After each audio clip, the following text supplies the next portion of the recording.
Marcy, while Mary Ann's kind of getting that together, Yes, sir.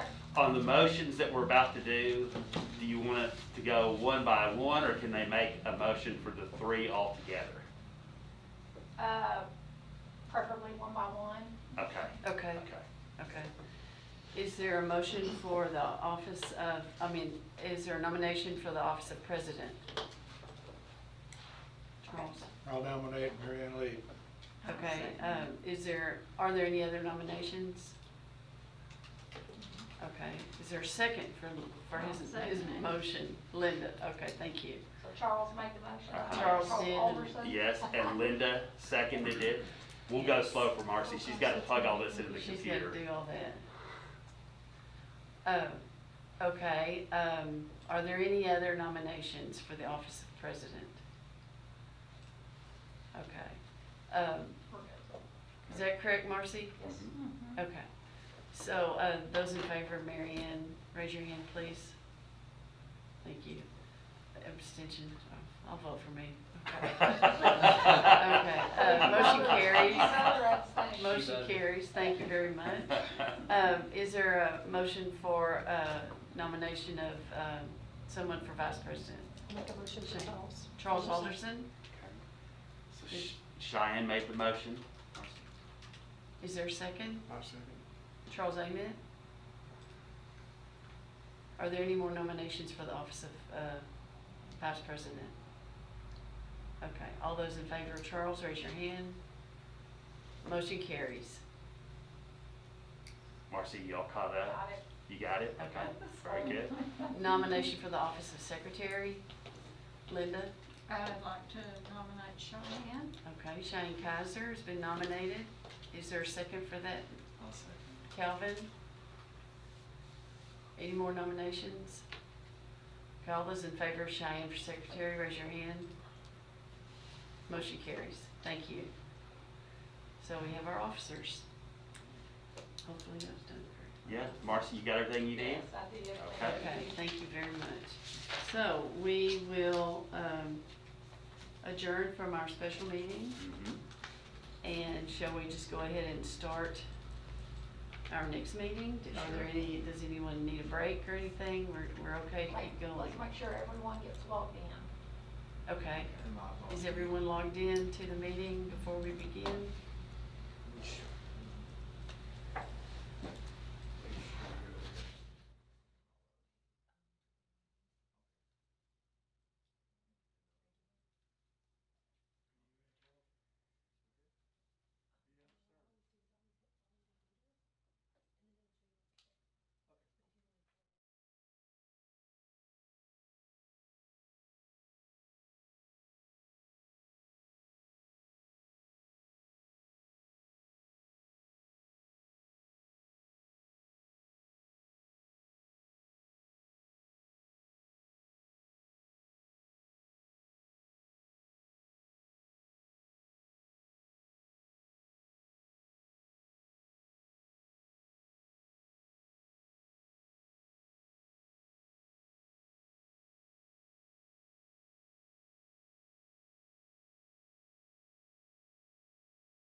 Okay, we're going to call our meeting to order. We do have a quorum. If you would please rise and stand for the Pledge of Allegiance.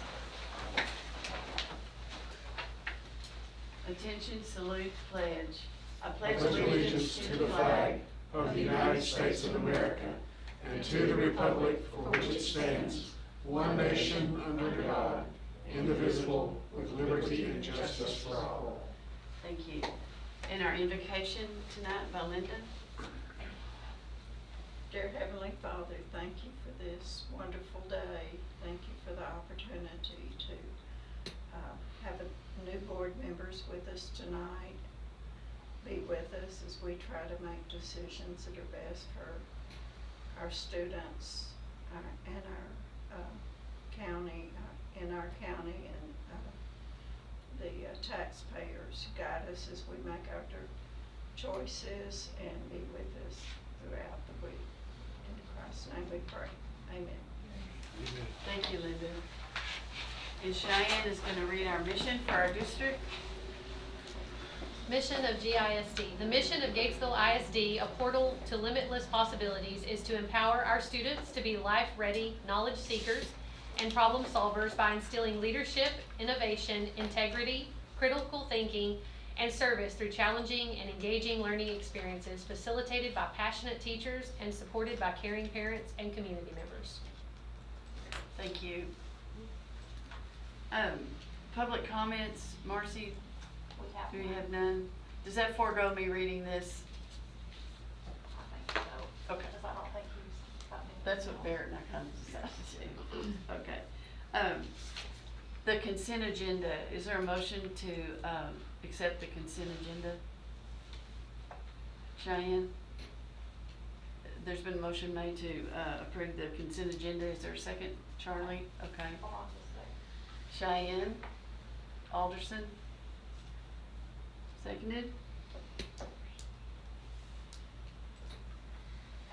Are there any questions about the consent agenda or concerns? I think I got one. Okay. I'm new at this, so I don't mean to put anybody on the spot or anything. But there was I think it was this one. There's a budget change Amendment? amendment, Uh-huh.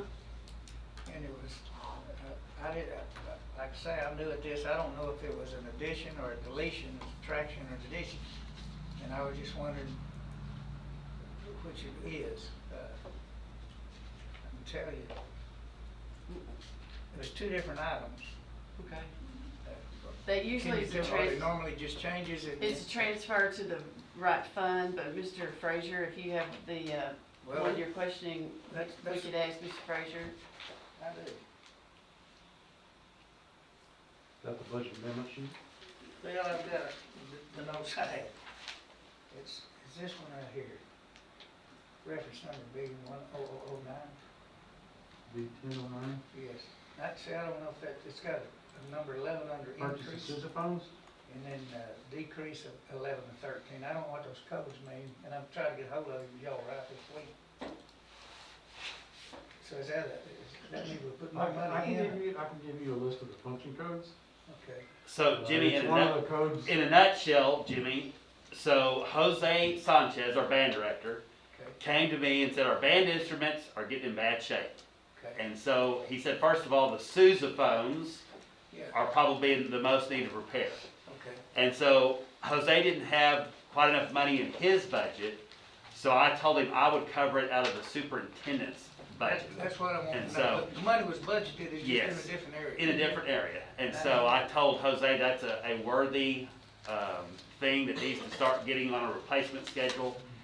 And he's planning on spending about $13,000 each year to buy new band instruments. Because the last big run of band instruments, I think he told me was like in '04 or so. I mean, those band instruments, they last, but they're getting kind of banged up now. Sure. And I so, just, that seemed like, yeah, that's a good, I just wondered uh-huh. how many sousaphones I can get for $11,000. Yeah. Not a too lot. many. Not a lot. Too When many. I researched it, you can buy them from $700 to $15 to $2,000 Yeah. a piece. Yeah, So yeah, I was just kind of curious Yeah. what that was. So I'll get you a yeah, function code That'd be list, good. yeah. so Appreciate that you that. understand what each function is. Yeah. That's Anytime we do a budget amendment that crosses functions, Uh-huh. we have to put it on the list for the board. I got you.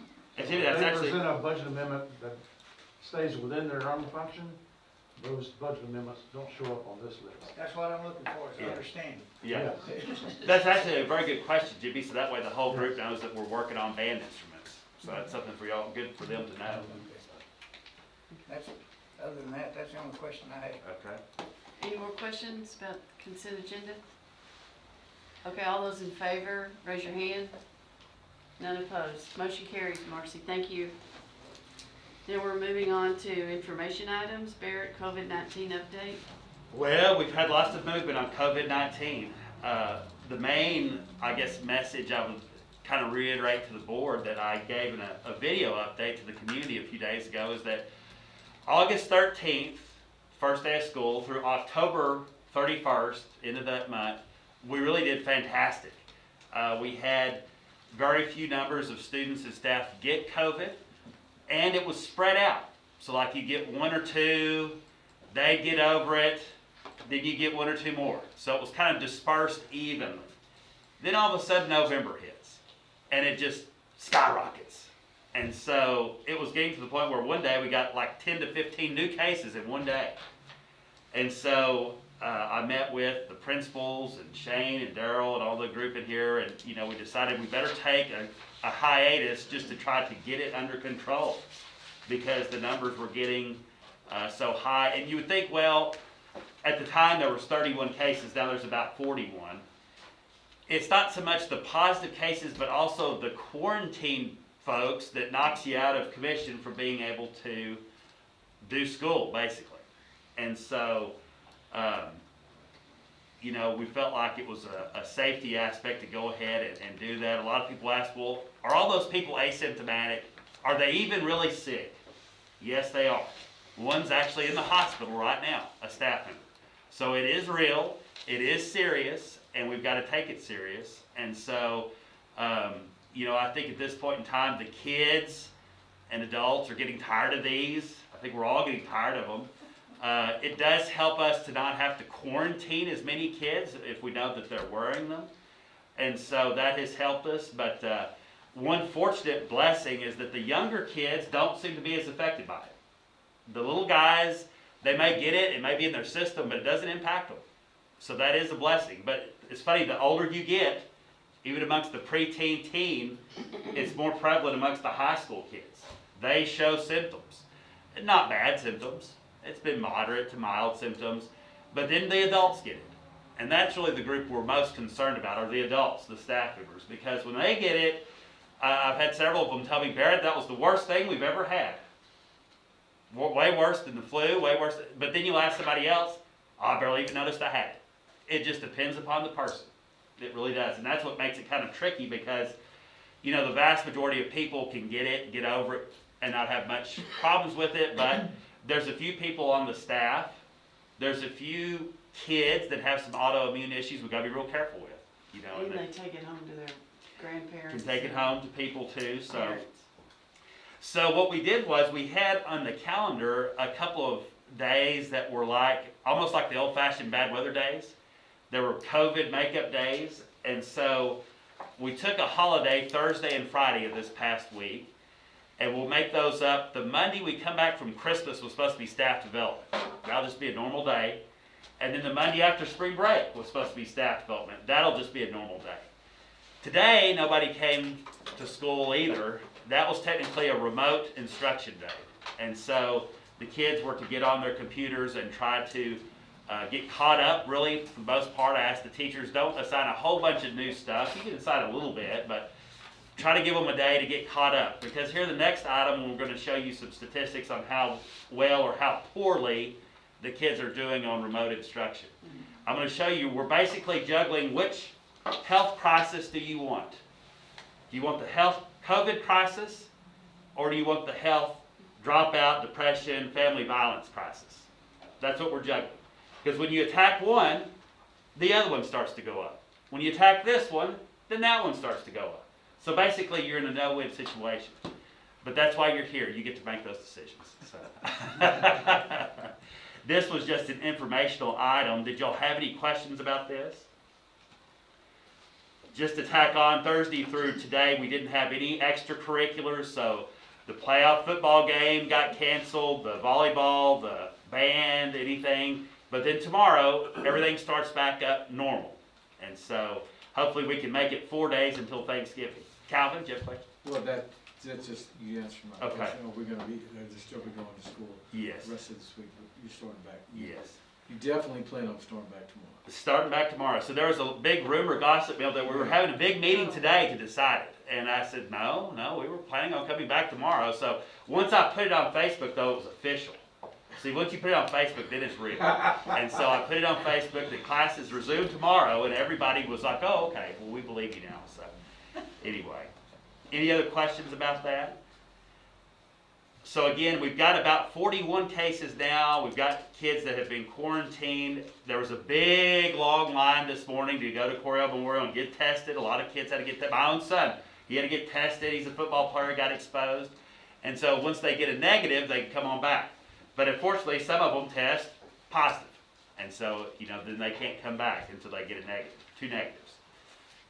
So those who've been around the kid, okay, they've all been quarantined and one may be positive. So the kids who have been around him, which shouldn't be anybody, would be quarantined again. So, right, so like, let's say this football player has it, and it knocked out all these football players. They have to wait 5 days since they were last around him, get test negative, they come on back. If they test positive, then it creates a chain reaction with their family and friends where we've got to look and say, well, who were you around? But since we've been out of school for 5 days, they haven't been around students. We hope. Yeah. But of course, there's still things going on in the community where they're around each other. So, any other questions about that? We we didn't do the Veterans Day. We didn't think it'd be wise to get all those older veterans in the school and be exposed to our kids Wednesday. But we put some of it online already, and we'll do some more later to honor those veterans that fought for us. All right. Okay, you want to go to the student performance So- after first known week? So here's the catch-22. This is why we're so hesitant to let's just go to remote learning and we'll just stay remote from here on out. Well, it's because the kids aren't doing the work, basically, just put it bluntly. So I copied down some statistics here to where in your elementary age groups, typically in a year's time, at the end of the year, we would retain maybe 3-4 kids altogether. So already in the first quarter, the primary was looking at 4 students. Now we hadn't made any decisions yet, but 4 students already just in kindergarten, 6 at the elementary. All those students have been remote. It's hard to get a good education remotely. It just is. It's not as good. And try as we might to do things, it's just hard to be self-disciplined enough to do schooling from home. If you go up to the upper grades, then intermediate school, so the first 9 weeks, 19% of the intermediate kids, 4th through 6th grade, were failing at least one subject. At least one. 54% of those had been hybrid. So half of them were in person. The in-person ones aren't immune to failing. You go up to junior high, though, 21% of junior high kids were failing. Of those, about 37% had been hybrid. But then also high school, 35% of our high school students, so more than 1 out of 3. Think about that. You pick out 3 high school kids randomly, one of them is going to be failing something. That's not good. 67% of those failures had been hybrid. Here's the other end of the story. Out of the first quarter, the 120 A honor roll students at the high school, 104 of them had been in school, in person. Only 16 of them were able to stay at home and still make all A's. But this next one here is this is the statistic you need to watch. So last year, all of last year, our social workers referred 37 kids to outside counseling for big stuff. Depression, suicidal thoughts, drug use, maybe even beyond marijuana, family violence, either with their parents or between boyfriend, girlfriend. 37 of those referrals for big things, all of last year. This year, in the first 2 months, or month and a half, we'd already referred 45 kids for the same thing. So what's happening is that there are a lot of unintended negative consequences that go along with the remote learning.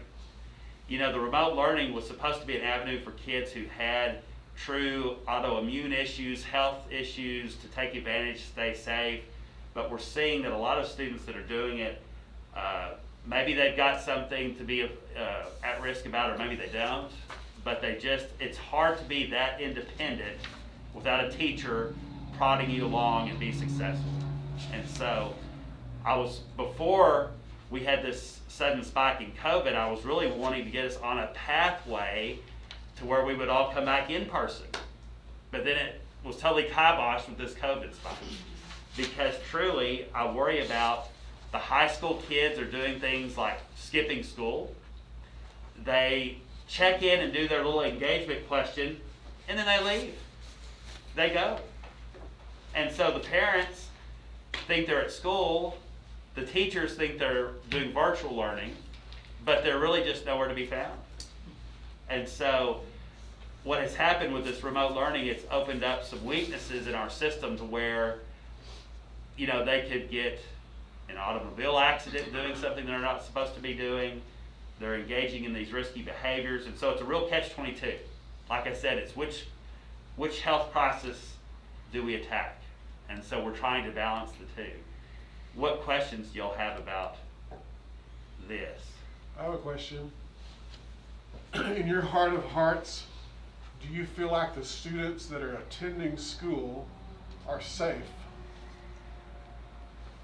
Because we wear masks, the teachers wear masks, we socially distance, we separate kids at lunch. The ones that are coming to school are pretty well safe. I would say so, yes, Charles. Would you say the ones at home are safe? Here's how I answer that question. That's a good question, Charles. Like I told the parents at the beginning of the year video, there's no way I can guarantee you that you won't come to the schoolhouse and catch COVID. There's no way I can guarantee that. We can't guarantee a 6-foot bubble around you at all times. I think the kids have done a pretty good job of wearing the mask. We've had to do a lot of, more recently, getting on to kids, pull that mask up, get that mask back on. It's hard on the teachers having to do that. I feel like the vast majority of kids that are doing remote learning, are not, I don't think that they're in danger health-wise from being up here. You see where I'm leading this. Why don't we just go to a situation where we don't have remote learning, except for kids who have an ARD that place them in remote learning, or kids who are required by the health organization or their doctor to stay at home like we normally would. I'm just thinking as a teacher and as a substitute in the district for the last 12 weeks. Right. I felt very safe in every situation I was in Gatesville ISD. When I subbed in high school, the kids were wearing their masks, they were keeping their distancing, they were very careful about it. And the ones whose masks weren't on, sometimes the mask was worn out or they were loose and floppy and you had to get them a different one. Yeah. We're taking their temperature, we're doing all the things that we need to do. They say wash your hands, we're cleaning the desk, we're washing our hands 20 times a day. We've got our masks on, we've got social distancing. This seems like the safe place for these kids is in class with a certified teacher. And then I think about the fact that STAR is in the future. I know that we have to tell TEA 14 days in advance if we're going to go back. If we're going to consider that, the time is up because 14 days from now would be middle of December, I guess. So maybe second semester. I don't know. We need to say this is not working. Yeah. Well, some of the districts around us, tried that. They said, okay, if you're failing, you've got to come back. The Commissioner of Education swooped in and said, you can't do that. And so that really handcuffed some people. Now, I think you can still urge them. We sent some letters home and said, look, this is bad, you're failing. And a lot of parents ultimately said, okay, we'll consider coming back. But, Charles, a lot of those kids that are, doing remote learning, I see them around town. They're working at restaurants. I'll tell you, today the golf course was full. Yep. They had big parties this weekend. There were 3 to 4 big parties that the high school kids had. They're not afraid of COVID. they're more likely, I think, to get hurt or killed driving somewhere during the school day, doing something they're not supposed to be doing. My only fear with COVID really is more for the staff who are in those higher risk groups. You know, that they might be over 65, they might be overweight, they might have health issues, cancer survivor. And so really not so much the kids, but it's the adults that are taking the risk. I feel like that they're, you know, doing everything right as far as masks, but sometimes you still catch it. Well, as a 70-year-old, I just would feel more comfortable working with kids knowing that they're at school all day with masks, with distancing, Yeah. washing their hands, and cut out this business of everybody being at home playing. Yeah. But basically, the state of Texas has said you cannot force that student to come to school, is what they're saying. If they have COVID. No, you cannot force them to come to school. They can stay home and do virtual. You can't make them come to the classroom. Here's the deal. You can force it, but you have to give them the option to unenroll from GISD and go somewhere else. So they can go homeschool if they don't want to come up here. Well, So that's basically what I've told the staff is if it gets bad enough, first of all, a couple things need to happen. If COVID have not have spiked, we were on a good trajectory of saying, okay, that's it. Basically, we were going to give the ultimatum that, all right, we're going to offer only in-person instruction. We'd have to alter our asynchronous plan we sent to the state. And then, but we would have here's the financial risk. If 100 kids say, all right, we're not doing that. We're going to unenroll and go to Jonesboro. Or we're going to unenroll and go to homeschool. There, you know, financially we'd take a hit. You know, that would be something where we might have to lay off some folks or, you know, just things of that nature. But I think most kids and families would say, all right, we'll come back to school. They'd probably say thank you. Well, you know, and thinking about those kids, most of them are floundering, the ones who are at home. And to withdraw and enroll into another school as a transfer, they're gonna look at your grades, they're gonna look at your attendance, and they're gonna look at your discipline. Well, when they look at two of those things, if they're not doing their work already, chances are another school's probably not gonna accept them either. So I'll be coming to you guys in the next couple of months with some big decisions on some things that will be 50-50. Half the people will love you, half the people will hate you. That's the type of decisions that this will be. Here's another one that's looming that I've thought about. In the 4th grade, you've got a mixture of 9-year-olds and 10-year-olds. And that's a big, people real opinionated about, oh, you know, they're not 10 yet, by God, they're not wearing that mask.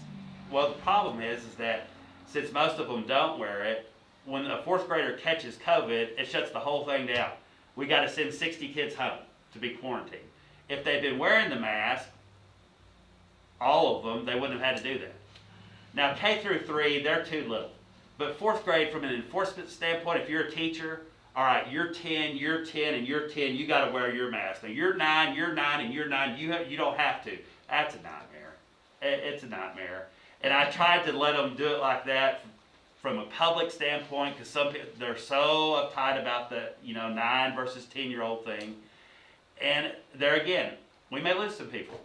It may make people so mad, well, by God, we're going somewhere else. Well, you know, it's one of those things where I'm trying to keep, I think it's tough on those 40, 50, 60 kids that have to go home for 5 days at least to miss that school because, you know, they can't, you know, just stay. If they'd worn the mask, they could have stayed. The other thing is, you know, especially at the high school, the kids that have vehicle access, you know, if they're hybrid or remote, you know, they're coming and going constantly. Mm-hmm. You know, I was supposed to meet with one the other day, and he wasn't where he was supposed to be.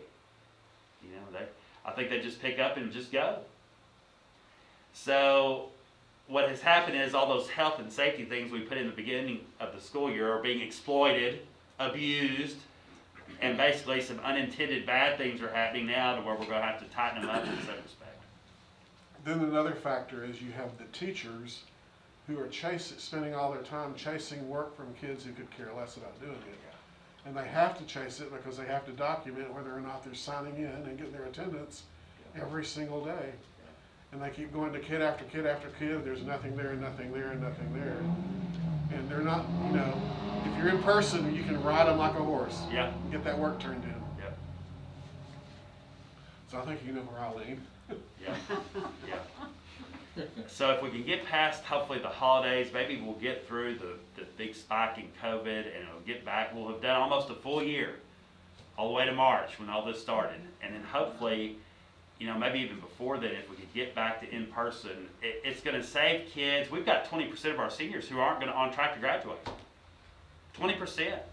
Almost mathematically shot themselves in the foot the first quarter with grades so low that now they can't graduate unless we do something special for them, where they get remediation in the spring. Really? So it's a mess. It's a mess. And it's one thing about it, it's not just Gatesville, it's everywhere. I've talked to lots of superintendents and it's all over the country. So it's quite the problem. So if y'all don't have any other questions, that was kind of the update on the COVID and how they're doing as far as schoolwork.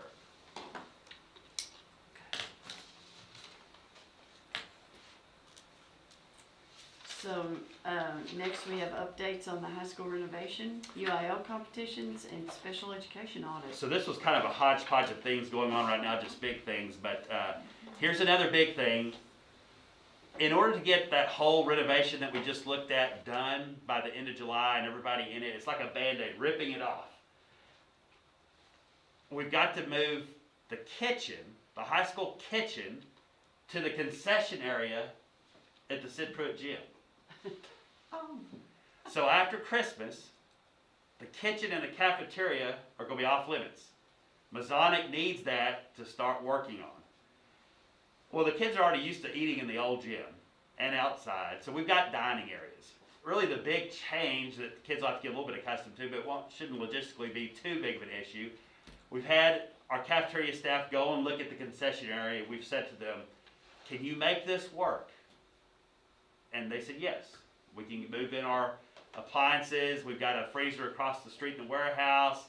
We can cook things here. We can, you know, we're getting them like a new sink. We're doing some other things for them to help them. And they said, we can do this for 6 months to get y'all, to get this done. If we don't do that and we wait, we wouldn't get into some of that new part until the end of October of next year. And my thinking is, we don't want to drag out any more of this torture. We've already been tortured. Let's get this baby done and let's get in there at the end of July. And so I feel like everybody's on board with that. So just FYI for the kids looming, after Christmas, you won't go to the old cafeteria to get your food. You'll go to the concession area at the gym and get it there. But hamburgers, pizza, all that good stuff, they'll still make it be good to go. UIL. So in years past, multiple districts would pack into this little church in Robinson. And we'd have Lorena and Conley and La Vega, and we play all those different teams, you know, and we do all of our spelling and ready writing and all that good stuff. Well, that's COVID paradise. And so all the districts are saying, I think we'll either do something individually or not at all. So we decided we'd have our own in-house tournament for 2nd through 8th graders. And we got 3 really prestigious judges already on the books. Charles and Debbie Amen and John Westbrook. And so they, so the little guys, they're 2nd through 5th grade, they'll do theirs on a couple of days in December. The middle school guys will do theirs on a couple of days in February. Then high school, they're still going to compete with other districts. Theirs will be in March. And so I wanted to just make y'all aware of that. And then a couple of last things. One, I'm a little bit worried, this isn't on here, but about food for families. So a couple of things on that. That's Friday. That's Friday.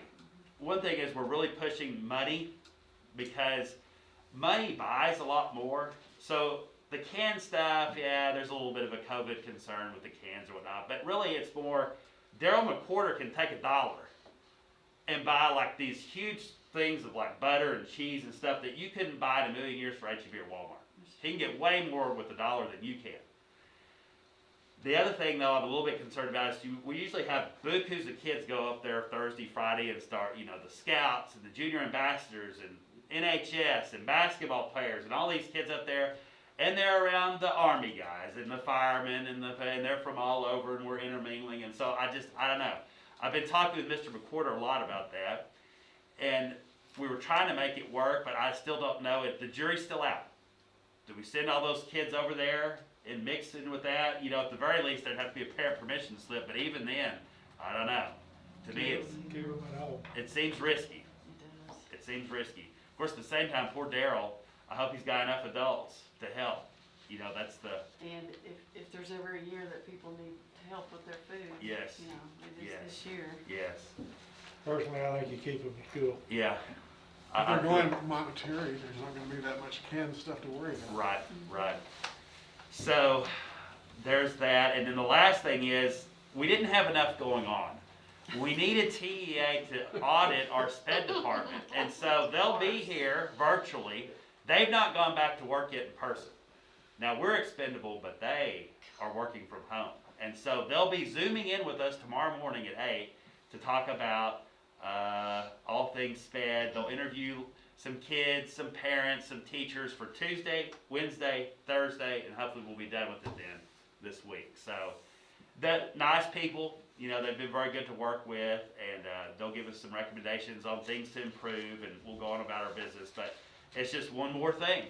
You know, Daryl's department, Lisa Haynes' PEM's department, it's a never-ending saga of submissions to the state. And you would think there's nothing going on. There's no COVID. And so, just like Charles alluded to with the STAR testing, we're going to talk about that here in a minute too. Any questions on that kind of hodgepodge of things? All right. Okay. Educating our students and community with Central Texas College. Speaking of statistics, the city of Gatesville came out with a comprehensive plan here this past year. It's 170 pages. It's really got some good stuff in it. I read it and I slept like a baby. But in it, there was also some good statistics. One of them I honed in on was the education paragraph. And so you've got to take it with a grain of salt because they put the prison population in there with it too. But it showed that around 8% of our workforce age folks have a bachelor's degree. When compared to the state, 15% of the state has a bachelor's degree. So basically the gist of that in the plan is that it could hurt our ability to attract businesses that might require a little bit of education. They talked about 2-year degrees, 4-year degrees, even master's degrees. And so I felt like, you know, CTC used to have a strong presence here. They had night classes, you know, where you might be a high school kid in the summer, but you might also have a 45-year-old guy sitting next to you taking the class with you. Well, all that just kind of disappeared.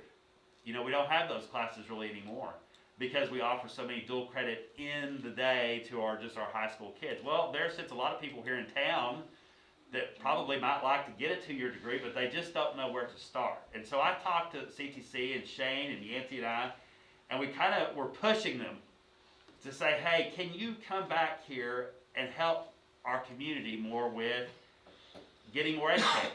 You know, we've done a big push on technical things, CTE courses, but what about just a good old-fashioned associate's degree in general studies that can lead to any 4-year degree? And so basically that's a real versatile degree, and so I asked them, hey, can you offer those core classes here? You know, if I wanted to take English 1301, could I come up somewhere and take it or Zoom in? And they said, yeah. So I'm hoping, I'm going to keep pushing them to make this come to fruition to where the things that keep people from going after that, there's a couple of big things. Paperwork, like FAFSA. You hand somebody a FAFSA, like financial aid application, oh man, talk about a turnoff. Nobody wants to do college then. Or the TSI college entrance exam. Maybe you really want to do school, but man, I can't pass that test to save my life. CTC does a good thing. If you can't pass it, you can take these co-requisite courses along with, like English 1301, you take like a remedial hour course along with it. So you're getting your college credit, but also you're getting credit for the, okay, I couldn't pass TSI, but I did the remedial. And so used to back in the day, you had to take all those non-credit courses at the beginning. You do a year of college, and you still have any credit. Well, that's demoralizing. And so now they do it at the same time. So we're trying to get them here to help people with paperwork, getting signed up. I even went through there and came up with a list of classes by 8-week courses. If they could offer this, it sure would be good to where, even if I'm working, I could knock out a 2-year degree in 2 years. And so I just started with year 1, first 8 weeks. You take English 1301 and History 1301, and you go the next semester. And really, it doesn't take long. You knock it all out. I tried to pick like the math class for non-math majors. You know, the math class that's not so scary that we're all going to say, eh. You know, so I'm trying to make some decisions here to get people, you know, that maybe didn't get it when they traditionally would get it, to go back and get it. The 2-year degree is a big unlocker of doors for people on jobs and things like that. It's not hard to get.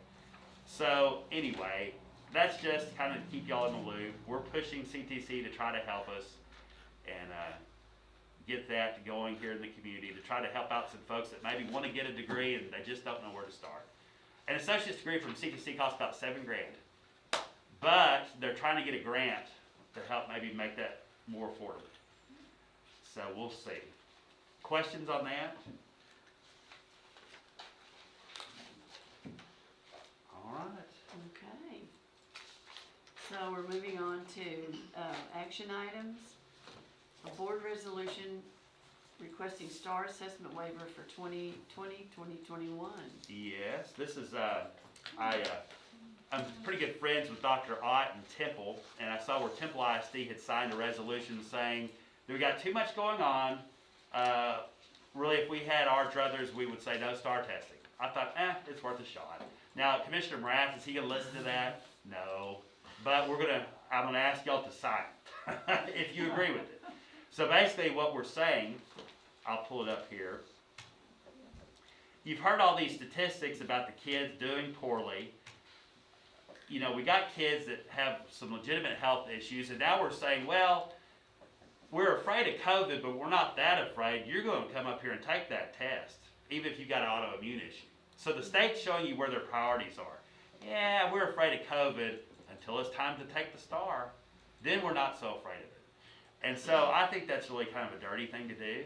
And this isn't really a great year to do that, especially as many hiccups and problems that we have had with, you know, kids switching back and forth between remote and in person. And I just felt like, well, this resolution, and y'all can go through there and read it, basically it's just typical resolution writing, but it's stating, you know, we've had a lot of issues going on this year, and that we would like to petition the commissioner to at least consider no STAR this year. You know, they didn't do it last year. Why would it hurt them not to do it this year? We know the kids are struggling. It's not going to tell us anything new. So what do y'all think about signing your name on that? Or making Mary Ann sign hers and Cheyenne? I will sign. Absolutely, Go for it. no problem. Y'all have any qualms about doing that? No. Like I said, I'm very pessimistic that we'll do any good, but at least I would join forces with some of these other districts that have said it. I agree with it philosophically. It's a bad idea to do it. There's no reason to do it this year. So are there, how many of the school districts in Texas? I don't know. Temple was the first one that I saw here locally doing it, and so I emailed Bobby and asked him for a copy of his, and I just tweaked it to make it ours. And so I don't know. I think every district in the state could sign it, something like this, and they'd still say, well, that's good, you're going to take the STAR test. As they sit at home. Yeah. Yep. I'll sign. So my motion would then be to, the board adopt this resolution permitting the GISD superintendent to petition the Commissioner of Education to waive all STAR testing requirements for the 2021 school year for GISD. I'll make that motion. Is there a second? Linda will second it. Any questions? All those in favor, raise your hand. Motion carries. If it works, you'll be the hero of the town. The teachers will hug you, give you COVID. No, wait. They would be happy though, and a lot of kids would be happy too. I think that's a great idea. I hope that at least, you know, It's worth a shot. our opinion's out there. We'll try. Thank you. Daryl's got the last thing. Daryl, annual review of Gatesville ISD investment policy. Come on down. Let's talk investments. More interesting than taxes. So once a year, you guys get to officially review and approve the investment policy of the school district. There's two parts to it. There's the local and there's the legal. It's quite a few pages, a lot of jargon. The document did not change one iota from a year ago. The TASB Legal Services is the ones that helps us with our board policies. And they update these sections as well, the investment sections, periodically. But there have been no updates in the past year to the investment policy. And so we're going to be proposing and asking the board tonight to approve our investment policy as written. And that'll get us down the road another year. The investment policy, some of the highlights, of course, you know that the term risk reward, when you're doing investments, either personal investments or company investments, there's risk and there's reward. The greater the risk, you would hope the higher the reward. In our business here, being a nonprofit and being a public entity, we are governed by the Public Funds Investment Act of Texas. And they pretty well give us directions in terms of what we can and cannot do with public funds. And it's pretty strict, we're conservative, and they give you the list of things that you can invest in and things that you cannot invest in. We follow that to the T. We are, in terms of our primary concerns and strategies, concerned about preservation of principle, which is safety. We don't want to lose any of our principle. Secondly, we're concerned about diversity. We want investments spread among different instruments, not all invested in one thing, and we do that. Liquidity is an important strategy. We need the money to pay payroll. We don't want to be short. And so we have to have the funds necessary to meet obligations month to month as we go along. And so these are the overall arching strategies that we use. We're very conservative. The ones that we primarily use as far as investment instruments here at this district are government deposits, bank deposits, excuse me. And anytime we have a couple of the banks that our deposits to those banks exceed the $250,000 FDIC insurance, then they have an arrangement where they are pledging securities on our behalf to guarantee those investments. And we review those list of securities on a monthly basis. It's audited by our CPA firm that comes in and does our audit. And so it's very important that we maintain security of all of our investments. We have some CDs, about 4 or 5 years ago, 2016 I believe it was, when the board approved a plan to authorize the investment officers of the school district. And those officers have been designated by you, the board. They are Dr. Pollard and myself. And we are your investment officers. We do required Public Funds Investment Act training every 2 years. He and I alternate. He does 1 year, and I do the next. Dr. Pollard is one just finished his recent one. And he gained so much knowledge. It was torture. And so, he called it torture. It was good, but it was detailed. But anyway, I love it. So we do that. And, so anyway, we are the investment officers over the funds of the school district. We present to the school board on a quarterly basis what we call a quarterly investment report. And it gives you really, on one page, gives you a great insight in terms of where our money is and how well we're performing. Now on the risk reward kind of thing, you know, the yield is obviously another important strategy, but it's the lowest of the strategies because we're not going to go chasing yield and sacrifice our principal. And the yields right now are not that great. We do have some in some text pools, what we call investment pools here in Texas.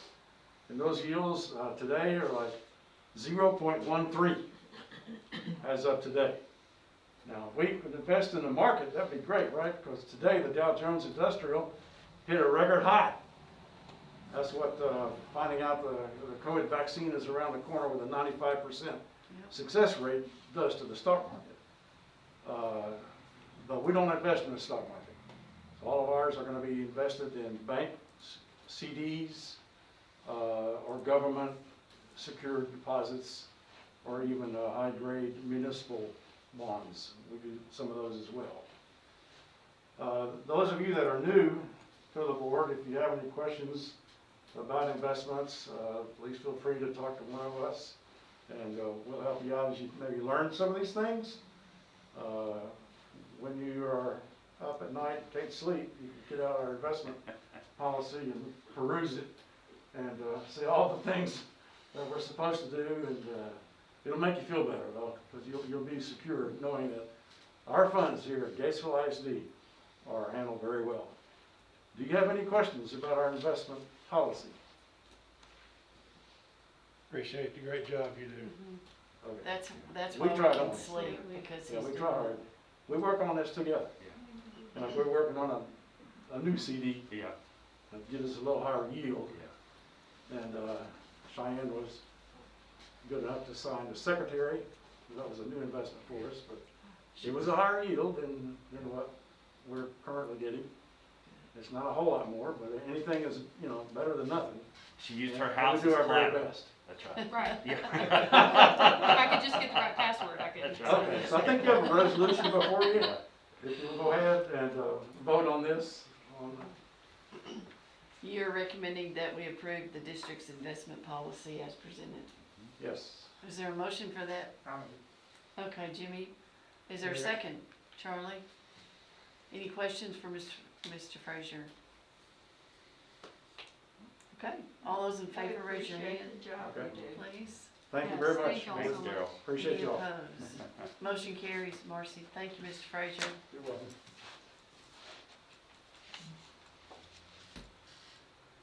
Can we stay in here now for the Uh-huh. executive? Yep.